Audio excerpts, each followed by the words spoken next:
ভাবুন তো, যদি আপনার সামনে এমন এক কার্টুন সিরিজের কথা বলা হয় যা দশকের পর দশক ধরে এমন সব ঘটনা দেখিয়ে আসছে যা পরবর্তীতে হুবহু বাস্তবে পরিণত হয়ে যাচ্ছে, যেন পৃথিবী নিয়ন্ত্রিত হয় এই কার্টুনের মাধ্যমেই। একটা সাধারণ কার্টুন কি করে আগে থেকেই এত কিছু জানতো, কিভাবে 9/11-এর হামলা থেকে শুরু করে ট্রাম্পের প্রেসিডেন্ট হওয়া, এমনকি লস অ্যাঞ্জেলসের দাবানল পর্যন্ত তারা পূর্বাভাস দিয়েছিল।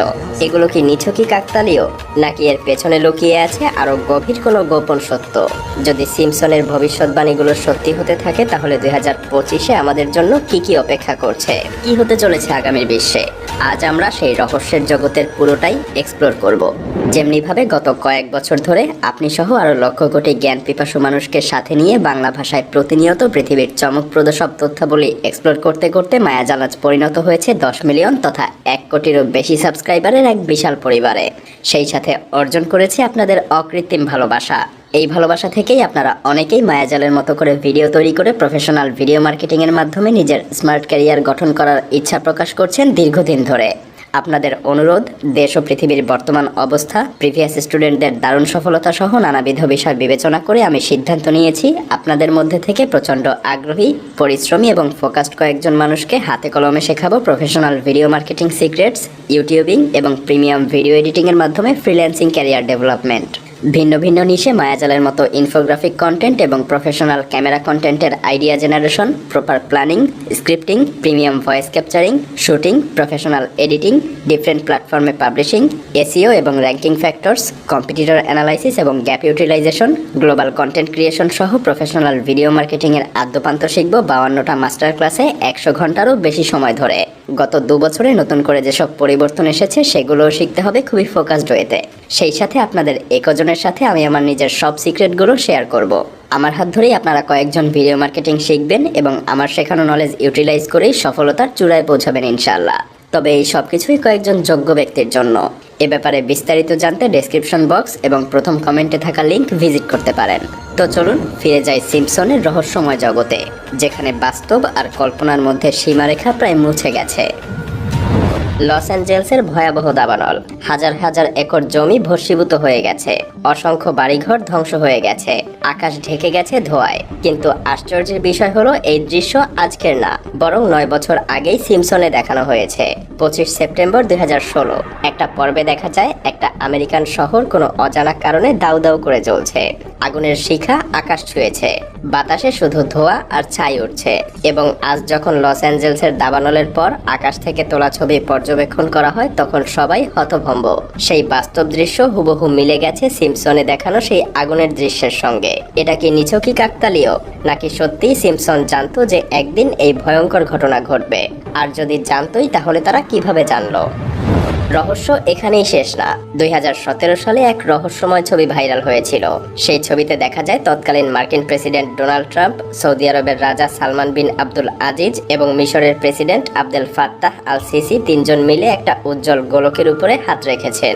ছবিটা যেন কোনো সায়েন্স ফিকশন দৃশ্যের মতোই অদ্ভুত। কিন্তু চমক এখানেই শেষ না। এটা আসল ঘটনা ঘটার 15 বছর আগেই সিম্পসন কার্টুন সিরিজে দেখানো হয়েছিল। 2002 সালে প্রচারিত একটা পর্বে দেখা যায় 3 জন ক্ষমতাধর ব্যক্তি মিলে একত্রিত হয়ে একটা আলো জ্বলতে থাকা গোলকের উপরে হাত রেখেছেন, এবং সেই দৃশ্য ছিল অবিকল বাস্তব এই ঘটনার মতো। এবার জানবো লন্ডনের আকাশচুম্বী ভবনের রহস্য সম্পর্কে। লন্ডনের বিখ্যাত বিগ বেন টাওয়ারের পাশে একটা বিশাল শঙ্কু আকৃতির স্কাইস্ক্র্যাপার দাঁড়িয়ে আছে, যা সবাই চেনে দ্য শার্ড নামে। কিন্তু চমকপ্রদ বিষয় হলো এই ভবনটা নির্মিত হওয়ার 17 বছর আগেই 1995 সালে সিম্পসনের একটা পর্বে এটা দেখানো হয়েছিল। সেই সময় লন্ডনে এই ধরনের কোনো স্কাইস্ক্র্যাপার ছিল না। কিন্তু ওই পর্বে স্পষ্টভাবে দেখা যায় বিগ বেন টাওয়ারের ঠিক পেছনে একটা বিশাল কাচের মতো দেখতে শঙ্কু আকৃতির ভবন দাঁড়িয়ে আছে। বাস্তব এপিসোড প্রচারের 14 বছর পর 2009 সালে লন্ডনে দ্য শার্ড টাওয়ার নির্মাণ হয় এবং 2012 সালে এটা উদ্বোধনও করা হয়। ঠিক সেই একই আকৃতির ভবন যেটা সিম্পসনে দেখানো হয়েছিল। প্রশ্ন হলো, সিম্পসন কিভাবে জানতো এত বছর পর ঠিক এই জায়গায় এমন একটা ভবন নির্মাণ করা হবে? এবার এমন একটা ঘটনা বলবো যা শুধু অবিশ্বাস্য না, বরং অনেকটা ভবিষ্যৎ দেখতে পারার মতো। 1998 সালের একটা পর্বে সিম্পসনের 20th সেঞ্চুরি ফক্স স্টুডিওর একটা বিলবোর্ড দেখানো হয়েছিল। সেখানে নিচে ছোট্ট একটা লাইনে লেখা ছিল a division of Walt Disney company, অর্থাৎ ওয়াল্ট ডিজনি কোম্পানির একটা শাখা। কিন্তু আশ্চর্যের বিষয় হলো সেই সময় ডিজনি এবং ফক্স একে অপরের প্রতিদ্বন্দ্বী ছিল। বাস্তবে তখন 20th সেঞ্চুরি ফক্স ছিল একটা সম্পূর্ণ স্বাধীন স্টুডিও এবং ডিজনির মালিকানার সঙ্গে তার কোনো সম্পর্কই ছিল না। কিন্তু তারপর কি ঘটলো? ঠিক 21 বছর পর 2019 সালে ওয়াল্ট ডিজনি সত্যি 20th সেঞ্চুরি ফক্সকে কিনে নেয়। এরপরই মানুষ বিস্ময়ে হতবাক, কারণ যেটা সিম্পসন 1998 সালেই বলে দিয়েছিল সেটাই 2019 সালে বাস্তবে ঘটে যায়। আর সিম্পসনের এই ভবিষ্যৎবাণী সত্যি হয়ে যাওয়ার পর পুরো বিশ্ব স্তব্ধ হয়ে গিয়েছিল। সাল 2000। সিম্পসনের একটা পর্বে দেখানো হয়েছিল ভবিষ্যতে ডোনাল্ড ট্রাম্প মার্কিন যুক্তরাষ্ট্রের প্রেসিডেন্ট হবেন। এটা ছিল একটা ব্যঙ্গাত্মক দৃশ্য, যেখানে দেখানো হয়েছিল লিসা সিম্পসন ভবিষ্যতের প্রেসিডেন্ট হিসেবে অফিসে বসেছেন। ঠিক সেই সময়ে সে বলে, আমরা প্রেসিডেন্ট ট্রাম্পের শাসনামলে এক ভয়াবহ অর্থনৈতিক সংকটের মুখে পড়েছি। কিন্তু চমক এখানেই শেষ না। বাস্তবে 2016 সালে ডোনাল্ড ট্রাম্প সত্যি মার্কিন প্রেসিডেন্ট নির্বাচিত হন। ভাবছেন এখানেই শেষ? না, আসল ধাক্কাটা আরো পরে আসে। 2015 সালে যখন ট্রাম্প প্রেসিডেন্ট নির্বাচনের প্রচারণা চালাচ্ছিলেন, তখন তাকে একটা এসকেলেটর দিয়ে নামতে দেখা যায়। ঠিক এই একই রকম দৃশ্য সিম্পসনের একটা পর্বে বহু আগেই দেখানো হয়েছিল। একই কোণ থেকে একই ক্যামেরা অ্যাঙ্গেল, একই রকম ট্রাম্পের ভঙ্গি।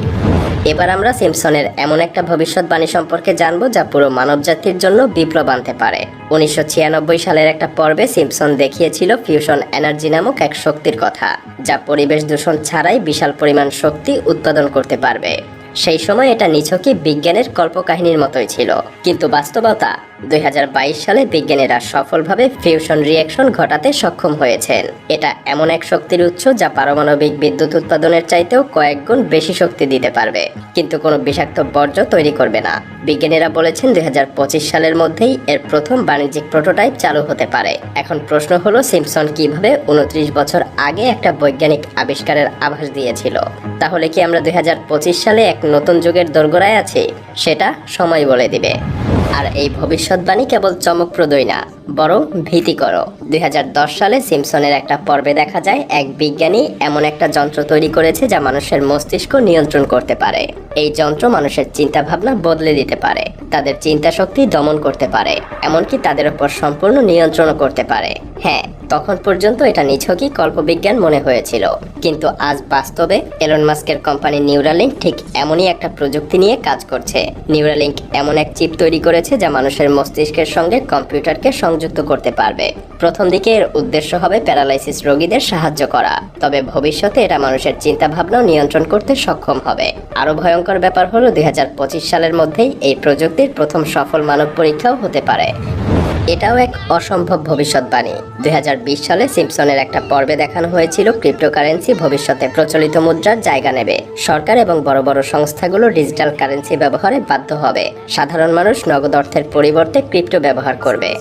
I will explain cryptocurrency by clicking the link to TV's most beloved scientist, Mr. Jim Parsons. People think I'm a nerd, but I'm actually super cool. That's why I'm here to talk about the really cool subject of distributed consensus-based cryptocurrency. Ka-ching. তখন এটা নিছকই মজার একটা ভবিষ্যৎবাণী বলে মনে হয়েছিল সবার। 2025 সালেই এই ভবিষ্যৎবাণী সত্যি হতে পারে। ডোনাল্ড ট্রাম্প নির্বাচনের আগেই বলেছিলেন তিনি যুক্তরাষ্ট্রকে বিশ্বের ক্রিপ্টো ক্যাপিটাল বানাতে চান। ইউরোপ এবং চীন ইতিমধ্যেই নিজেদের ডিজিটাল কারেন্সি চালু করেছে। বিশ্বের অনেক দেশই কাগজের নোট এবং কয়েনের ব্যবহার কমিয়ে ফেলছে। হ্যাঁ, ধীরে ধীরে বিশ্ব ক্রিপ্টোকারেন্সির দিকেই এগিয়ে যাচ্ছে। তাহলে কি সিম্পসন আগেভাগেই জেনে গিয়েছিল 2025 সালের দিকেই বিশ্ব অর্থনীতিতে একটা বিশাল পরিবর্তন আসতে চলেছে? এটা কি কাকতালীয় ছিল নাকি সত্যিকারের পূর্বাভাস? 1995 সালের একটা পর্বে সিম্পসন দেখিয়েছিল লিসা সিম্পসন একটা হলোগ্রাফিক ফোন ব্যবহার করছে। তার ফোনের অপর প্রান্তে থাকা ব্যক্তি 3D প্রজেকশনের মাধ্যমে সামনে ভেসে উঠছে। তখন এটাকে নিছকই বিজ্ঞানের কল্পকাহিনী বলে মনে হয়েছিল, কিন্তু বাস্তবে মেটা এবং অন্যান্য প্রযুক্তি কোম্পানিগুলো ইতিমধ্যেই ঠিক এমন প্রযুক্তি নিয়েই কাজ করছে। 2025 সালের মধ্যে 3D হলোগ্রাফিক কল বাণিজ্যিকভাবে চালু হতে পারে। কল্পনা করুন, ভবিষ্যতে ভিডিও কলের বদলে যার সঙ্গে কথা বলছেন সে আপনার সামনে 3D আকারে উপস্থিত হবে। আর এই পুরো প্রযুক্তির ধারণাটা সিম্পসন 30 বছর আগেই দেখিয়ে দিয়েছিল। তাহলে কি বলা যায় আমরা সিম্পসনে দেখানো ভবিষ্যতের দিকেই এগিয়ে যাচ্ছি? এখন প্রশ্ন একটাই, একটাই, সিম্পসন এত ভবিষ্যৎ কিভাবে জানে, নাকি ভবিষ্যৎ সিম্পসনের দ্বারাই প্রভাবিত? এই রহস্যের জট খুলবে কিনা তা হয়তো সময় বলে দিবে।